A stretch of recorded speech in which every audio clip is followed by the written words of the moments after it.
Biblia. Pakibuksan niyo po yung mga Bible sa aklat po ng Exodus, Kabanata 31, talatang 12 hanggang 18. Book of Exodus, chapter 31, verses 12 to 18. Babasahin po natin ito ng may salitan. Kasabay po yung mga English, mauna po tayo, at sunod po yung mga Tagalog. At sa verse 18, sabay-sabay po tayo. Ito po sinasabi, verse 12. And the Lord spake unto Moses, saying,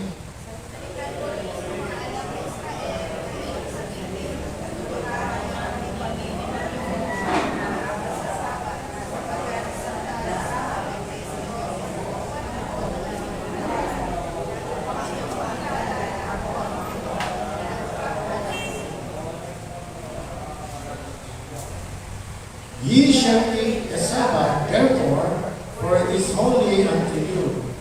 Everyone that defileth it shall surely be put to death, for whosoever doeth any work therein, the soul shall be cut off from among this people.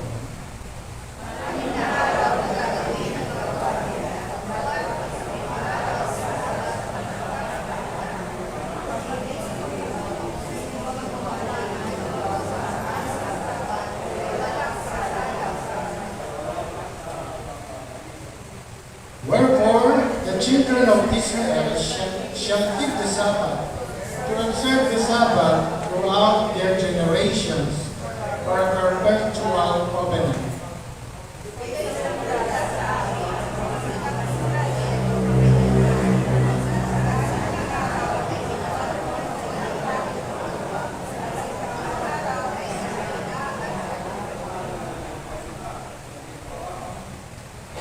Sabay-sabay tayo, verse 18. And he came unto Moses when he had made an end of communing with him upon Mount Sinai, two tables of testimony, tables of stone, written with the finger of God. Palahin po ang pagbabasa ng banal na kasulatan. Awitin po natin ang doxology.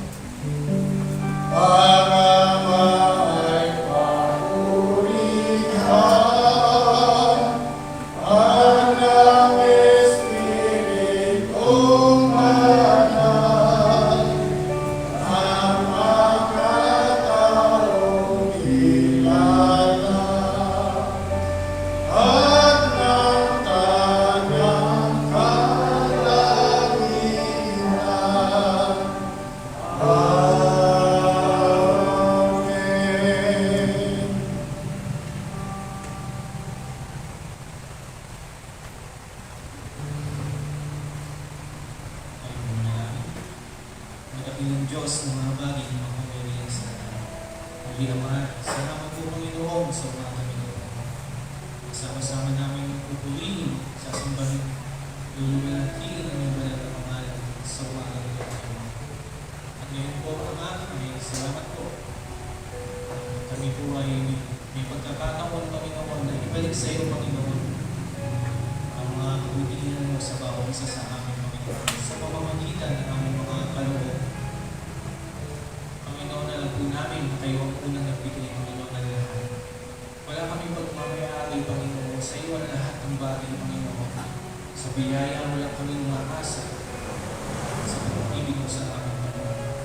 At ngayon Panginoon ay paspasan niyo po Panginoon ang bawat isa na magkakaloob sa iyo Panginoon. Patuloy mo silang pagpalain Panginoon ng iyong mapagpalang kamay at patuloy silang magkaroon ng anak buhay Panginoon upang sabihin mo Panginoon ang lahat Panginoon ay makabahagi sa gawain nito Panginoon na masaya kanilang puso at maluwag ang bawat kalooban Panginoon sa pag-aaral sa iyo. At muli Ama, sa iyo lamang ang pinakamataas na pupuli. Pangalan mo lang ang aming tataas sa pag-aaral. Sa pangalan ng Panginoon Jesus. Amen.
Amen. Salamat po. At salamat po sa ating choir.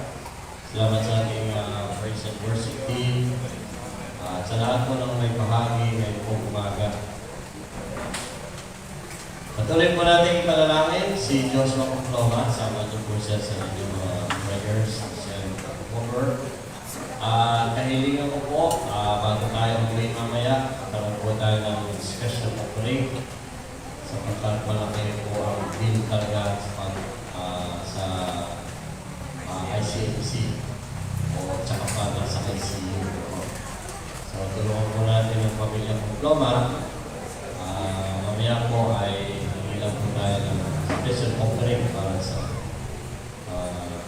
kahit paano makatulong po tayo sa pamilya po. Ganun po talaga ang buhay. Hindi natin alam. Salamat tayo na tayo buhay. Araw-araw. Pasalamat tayo sa Panginoon. Still alive. At nagkagawa ng mga bagay. Tuloy po ang biyaya ng Diyos sa atin. So, magpasalamat tayo araw-araw. Yan ay kalapok ng Panginoon. Life is uncertain. So, Diyos lang po ang nakakala.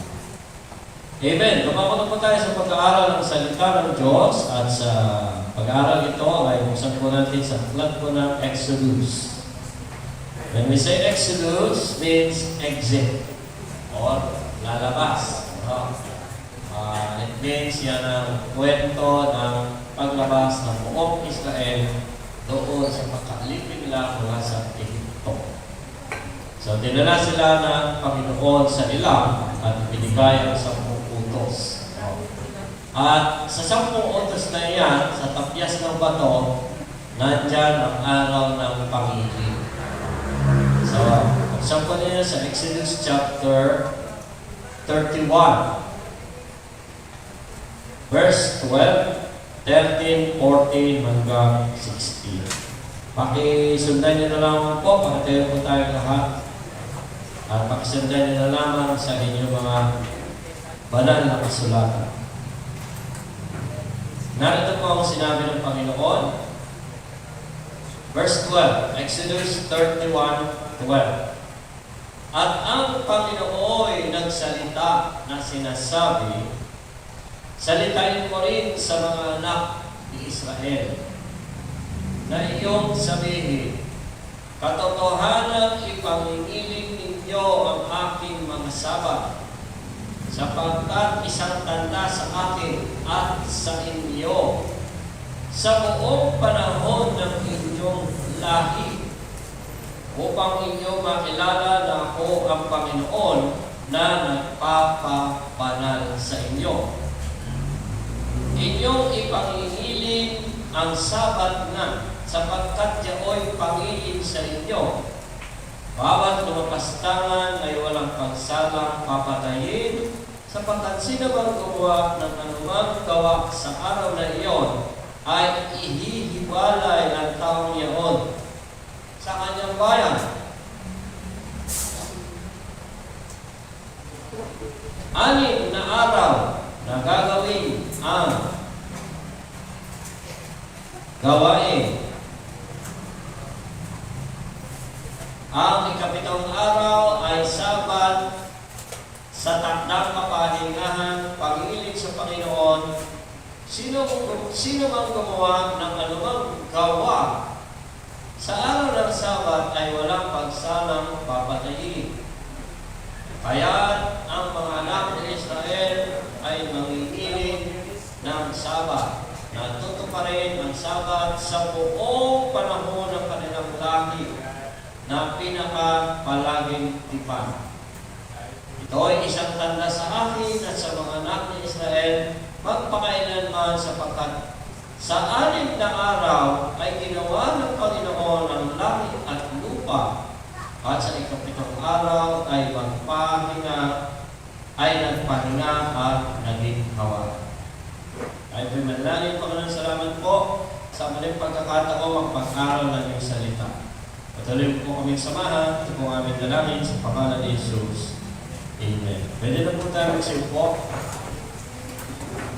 Noong isang linggo ay naipaglingkod ko sa inyo ang mga kahalagahan ng Sabat. Ang gawain ito ay ibinigay ng Panginoon. Napakasimple naman ang sinabi ng Panginoon na ipamili ninyo ang Sabat sapagkat ito ay isang araw na pahinga. Gusto lang ng Diyos na magkaroon tayo ng pahinga at mangilip. Ito yung unang naituro sa akin. Nung ako yung nagsisimula, kaya ko pinipreach ito kasi lilipat tayo. Tingnan natin ang kahalagahan ng araw ng Panginoon. Inihahalin tulad din ito sa isang Sabat na ang Panginoon natin ay Panginoon din naman ng Sabat. Hindi po tayo nagsasabat, ngunit kailangan din natin magkaroon ng isang araw na tayo ay magpapahinga. So, ito pong panahon ito, kasabay ng pagbigay ng tapyas ng bato. Yung talawang tablet. Noong ba, may tablet na pala, no? Kaya lang tablet na bato, hindi yung tablet na pinaparaps. So, doon po kasabay, in-emphasize ang pag-gunita sa Sabat. Okay, sa lumang tipan, ito ang mga tagubilin ng Diyos kay Moises para sa mga anak ng Israel. Itinakda sa kanilang lahi ang pangingilin ng araw ng Sabat. So, hindi po ibinigay sa ating mga Hinti. Ito po ay binigay sa mga Israel. Ito ang pakikipagtipan ng Panginoon sa kanila na kanilang isasagawa sa buong panahon ng kanilang lahi. Ayan, hanggat may lahi para ng Israel, itutuloy nila yan. Hanggang ngayon, nagsasabat sila doon. No? Yung mga 12 apostol, nagsasabat sila doon. Ang Panginoon, nagsasabat din kasi Hudyo din siya. Umangatay sila ng Sabat noon. No? Kasi hindi pa siya pinapako sa krus.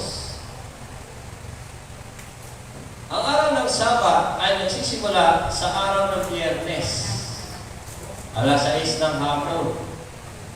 At nagtatapos sa Sabado ng hapon, alas 6 ulit. So, yun po yung Sabat. Sa loob ng 6 na araw ay gagawin na nila ang lahat ng gawain. At ang ikapito ay ititigil na nila ang anumang gawain at sila ay magpapahinga. Kung ako'y Kristiyano, nagsimula mag-attend at ma-absorb ang mga salita ng Panginoon, naging panuntunan ko rin ito. I am 6 days doing all my jobs. Naayos ang lahat, kaya mo gawin. Pero yung linggo, parang tatabi ko na yan na yan ang araw ko, nasasamba ko sa Panginoon. Makikinig ako ng salita ng Diyos. Makikipag-fellowship ako. Mapahinga naman ang aking katawan, ang aking kaluluwa. Yan ay naging panuntunan ito. Kaya nga, Sabado pa lang, namamalansya na ako ng damit. Nilalabhan na yung dapat labhan. Pati ulam na lulutuin, inaayos na, nire-rep na, para kanabukasan ka nalalabas, para mamalingke, no? Ganyan ang naging turo sa amin, na naging epektibo naman, ano po? At naging habit na namin. Sa tagal-tagal na narito sa church, yun ang aking naging panuntunan. So, tingnan natin ang ginagawa. Ang pagsuway sa pangingilin ng Sabat ay may katapat na kaparusahan na umaabot pa sa kamatayan ng isang lumalabag. Medyo mabigat po yung parusa, ano? Ang mga pinunong saserdote at mga pari noon ay naging masyadong mahigpit at istrikto sa pagpapatupad ng batas na ito, na anupat pati ang pagpapagaling ng Panginoong Hesus. Sa araw ng Sabado, pangangaral at iba pang gawang mabuti ay kanilang minamasama. Bakit kayo ka nagpapagaling sa araw ng Sabat? Ikaw iyan ay paglabag sa batas ng Diyos. Hindi mo sinusunod ang tagubilin ng Panginoong Diyos. Nagpapagaling ka, nangangaral ka, naglalakad ka, gumagawa ka. Ang daming paratang sa Panginoong Kristo. Bigyan natin ng pansin sa panahon ng lumang tupa kung ano ang mga dahilan ng kahatulan sa paglawag sa araw ng pamamahinga. Ay gusto mo magpahinga? Ayun, natuluyan ng pahinga. No? Kasi yung kaparusahan ay kamatayan. Ano? So, tingnan natin. Narito ang mga kadahilanan sa paglawag sa araw ng Sabat. Yan, mga ang dahilan ng kahatulan sa paglawag sa araw ng Sabat. Parang napakaano, no? Ang gusto nga ng Diyos, magpahinga ka. Ang gusto ng Diyos, magawa mo yung maging maayos sa katawan mo. Pero baliktad ka rin naman pag nilabag mo, kaparusahan din ng kamatayan. Medyo mabigat, ano? So, ano nga ba ang mga dahilan ng kahatulan kapag ikaw ay lumabag sa Sabat noong panahon iyon? Una sa lahat, ano ang unang kadahilanan? Ito po yung pinakauna. Tuwirang pagsuway sa tipan ng Panginoon. Talagang diretso na ayaw mo siya gawin o sundin. Ito po kasi ang sabi.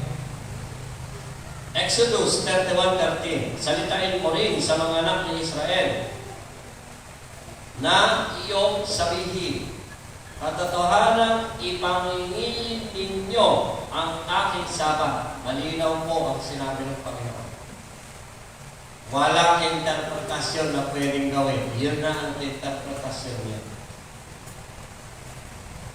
Sapagkat isang tanda sa akin at sa inyo sa buong panahon ng inyong lahi upang inyong makita na ako ang Panginoon na nagpapabanal sa inyo. When we say ipangili, make it holy.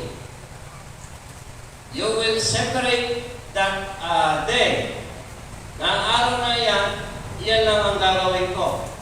Ang Diyos lang ako ang mag-uusap. Mag-aaral ako ng salita ng Panginoon. Papahingalay ako sa Kanya. Yan yung ibig sabihin ng separate or pagpapabanal sa araw na iyan. Separated siya. Special siya para sa iyo. So, ibig sabihin, malinaw ang kautusan sa araw ng Sabat at ito ay isang kasunduan. Nag-agree ang Israel. It means meron silang kontrata. Nung kilalanin nila ang Panginoong Diyos, pumasok sila sa kasunduan. Kasabay na yung pagbibigay ng 10 utos.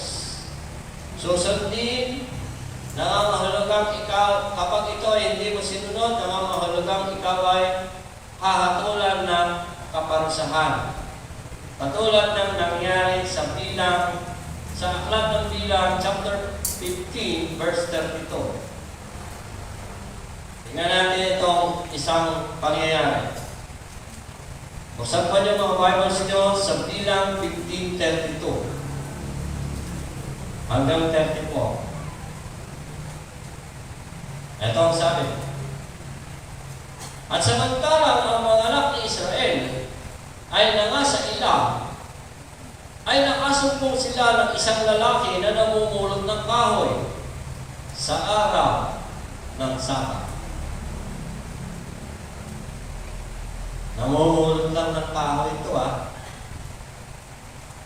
Verse 33. At silang nakasumpong sa kanya na namumulot ng kahoy ay dinala siya kay Moises at Aaron at sa buong kapisanan sa labas ng kampamento.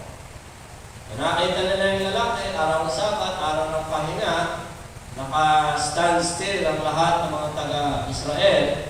Sarado mga establishmento, walang namimili, walang mga malengke, walang tagtrabaho, walang nag-aararo, walang nagtatanim. Pero may isang tao na namumulot ng kahoy. Malamang yun ay pangkato. So dinala siya kay Moses at kay Aaron. Nakauli po kami, ito po, hindi po sumusunod sa araw ng Sabat. Namumulot po siya ng kahoy.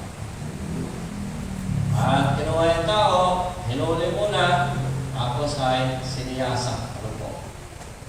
Ano nangyari? Verse 34. At inilabas siya ng buong kapisanan sa kampamento at kanilang binatos siya hanggang mamatay sa mga bato, gaya ng iniutos ng Panginoon. So, medyo mabigat. Ala pang silya elektrika nun. No? Pero katapat niyan, silya elektrika. Bakit ganun katindi? No? Binatos siya hanggang sa mamatay. Napakasakit na kamatayan niya. Ano? Tatamayan ka ng mga bato sa ulo, talaga mababasag yung iyong ulo. Dudugo yan, mawalan ka na ng buhay.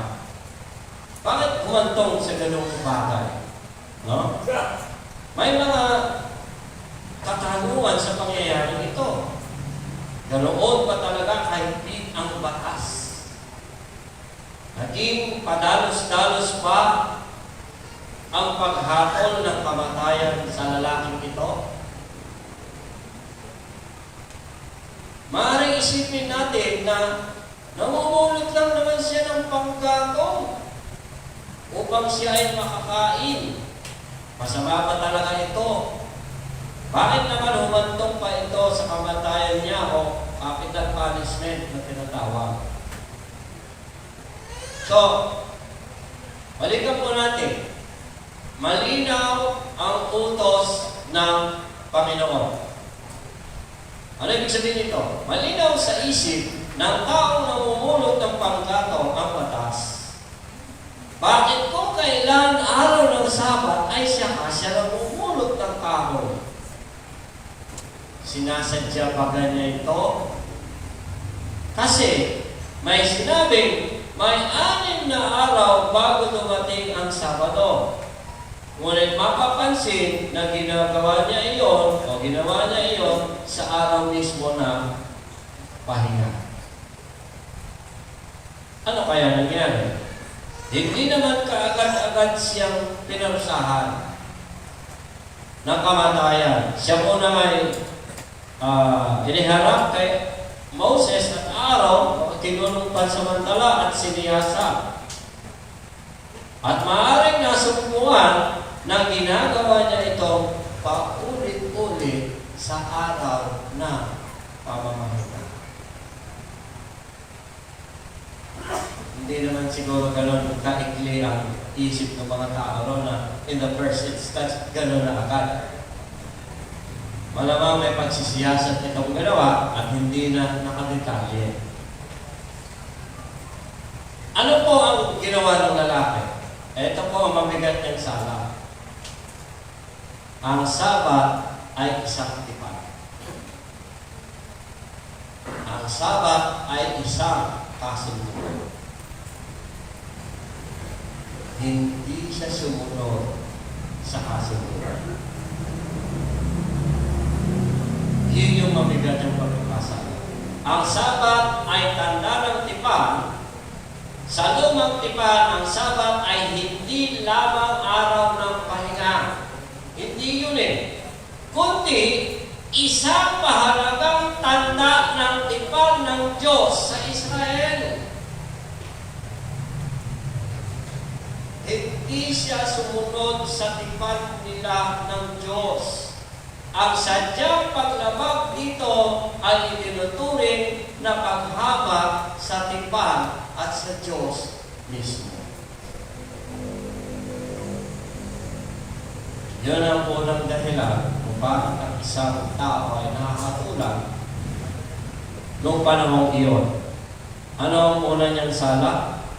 Tuwirang pagsuway sa tipan ng Panginoon. Sabihin talagang sinasadya niya. Yun yung lumilitaw. Number 2.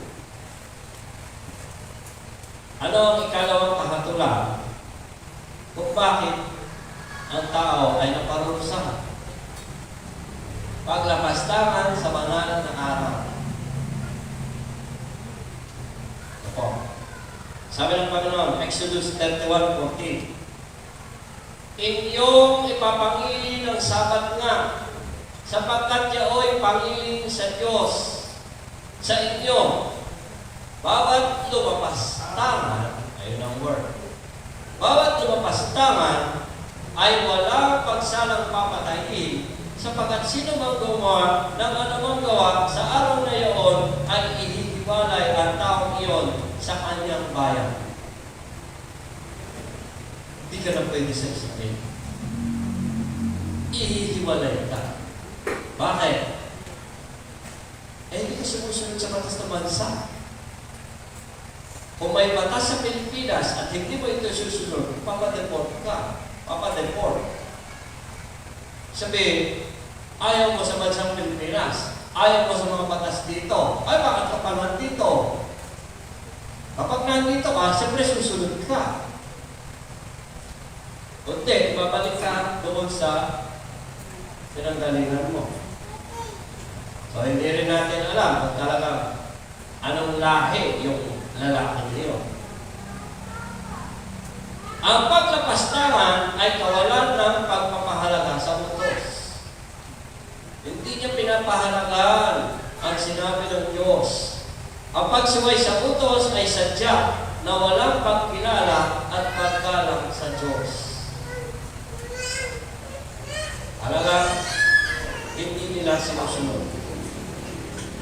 Ano ang konteksto? Ang konteksto sa pangyayaring ito ay sinasadyang paglabag.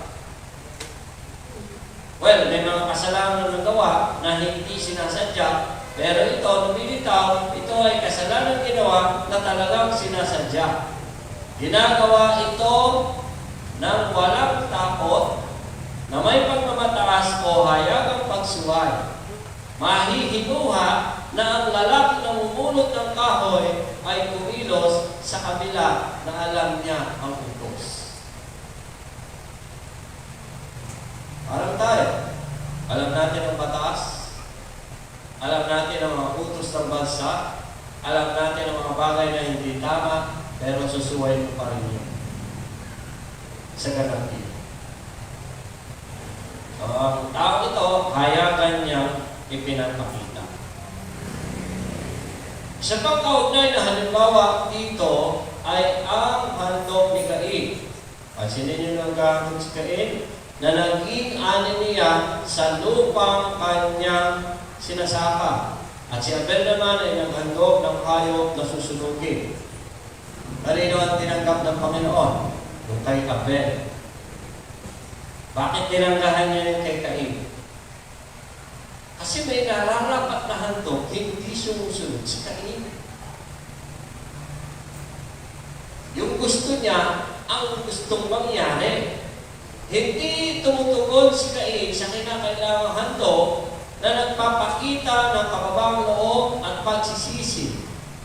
Maaari naman siya makapagpalitan ng ani sa kanyang kapatid upang makatugon sa nararapat na handog sa araw na iyon, ngunit sadyang ang kanyang sariling kagustuhan ang kanyang ginawa. Yun ang ikalawa.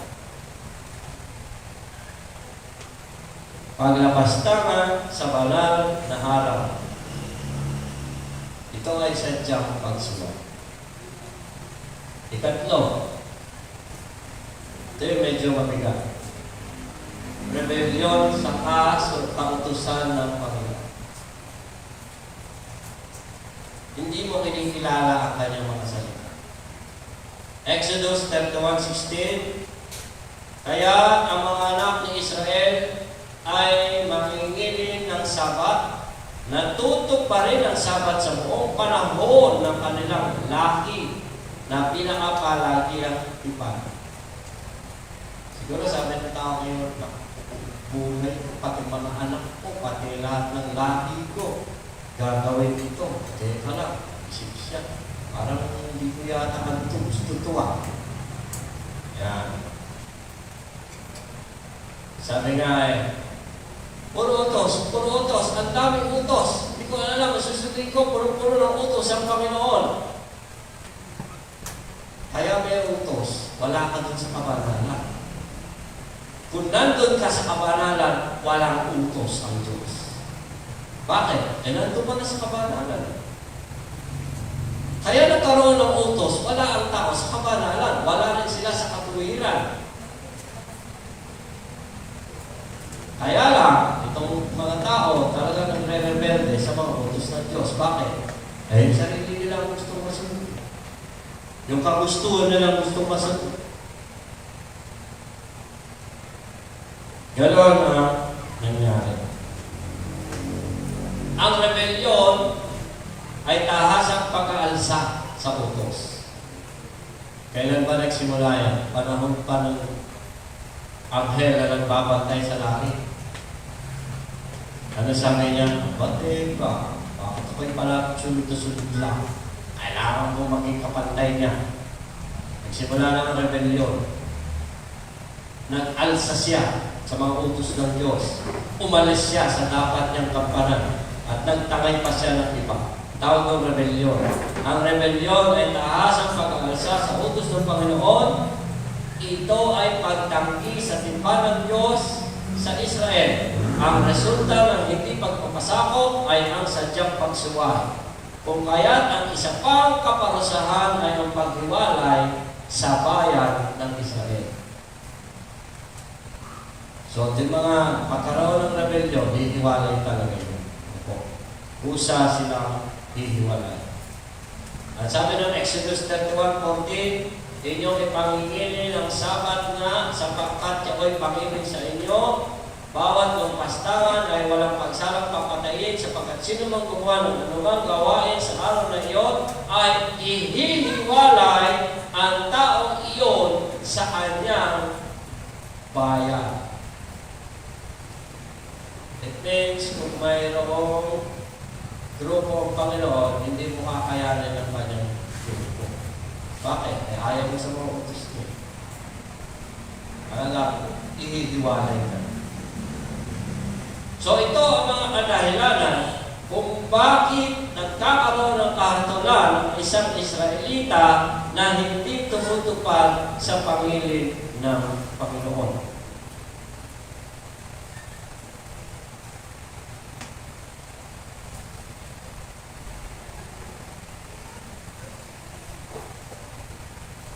Paano natin ito maunawaan sa mga Kristiyano ngayon?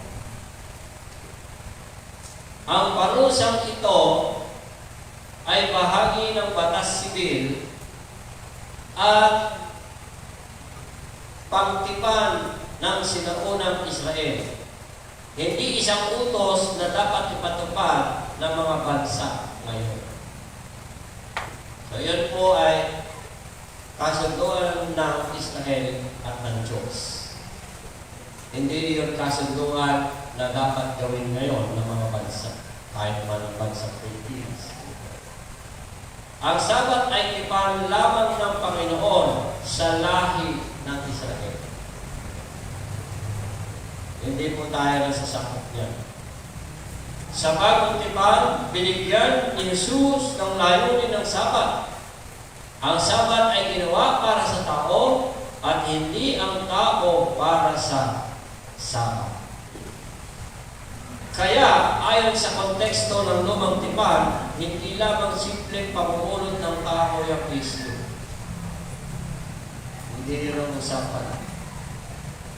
Kundi ang sinasadyang paglabag ng isang tao sa utos na sentro ng tipan ng Israel sa Diyos, na noon ay may tinatang mabigat na kaparusahan. Ang pag-unawa sa talatang ito ay nakasalalay sa konteksto ng batas at tipan ng sinaunang Israel. Ang implikasyon po nito,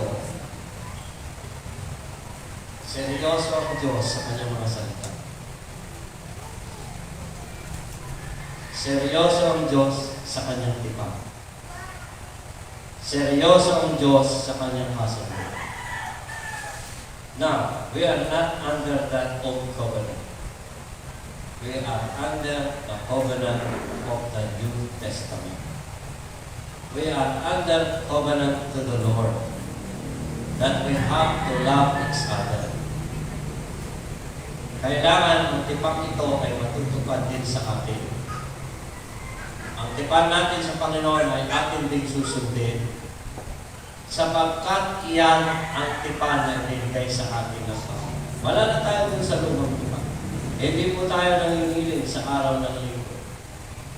Tayo po ay nagkikita-kita dahil ipagbubunyi natin, ipagdiriwang natin ang pagkabuhay ng Panginoon, ipagdiriwang natin ang Panginoon na siya rin ang Panginoon ng Sabat, na siya rin tumupad sa kautusang ito para sa atin. It means mahalaga ang mga araw na sinasabi ng Panginoon.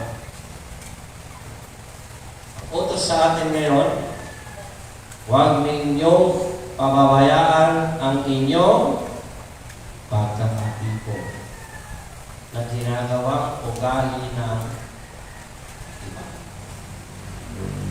Tipan natin yan sa Panginoon sa kanyang gawain. It means, isa tayong iglesia na tinawag sa panahon ito, hindi tayo mga Israelita, tayo mga tinipo ng Diyos upang maging halimbawa ng kanyang pag-ibig.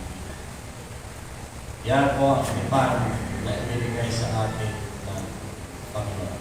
Kamay po tayong lahat at tayo po nanalangin.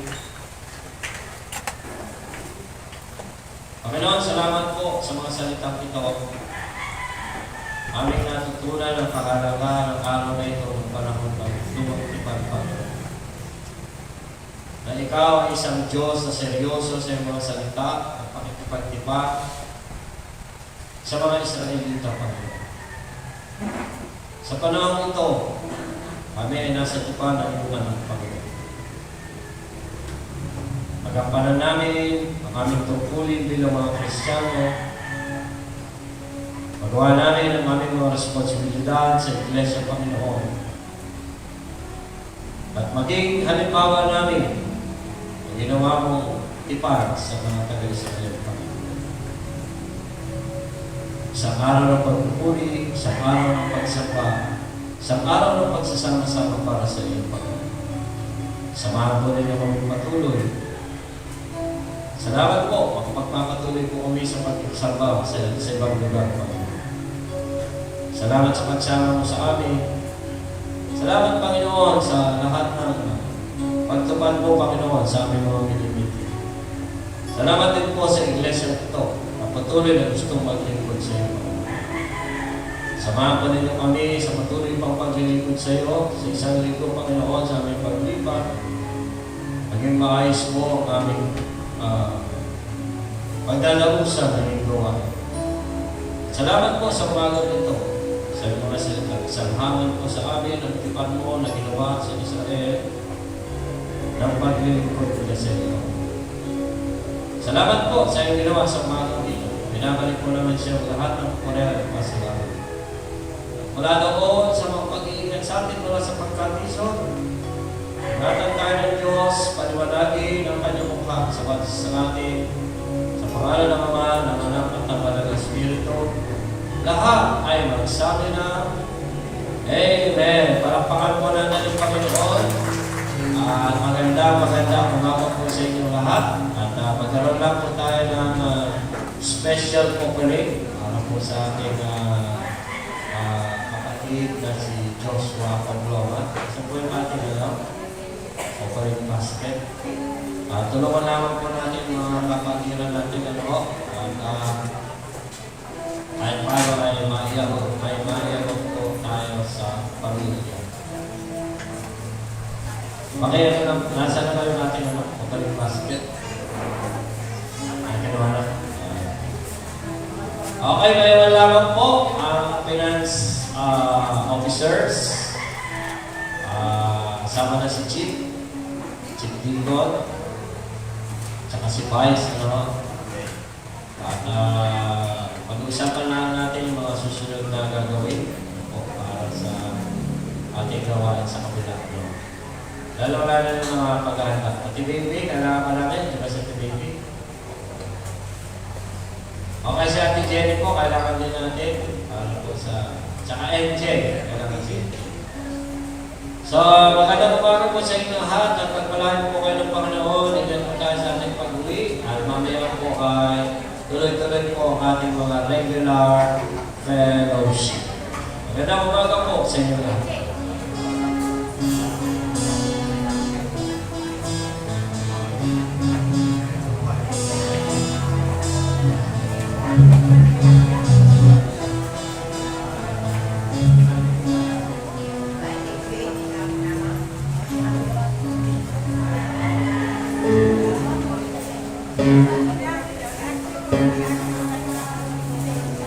Thank you.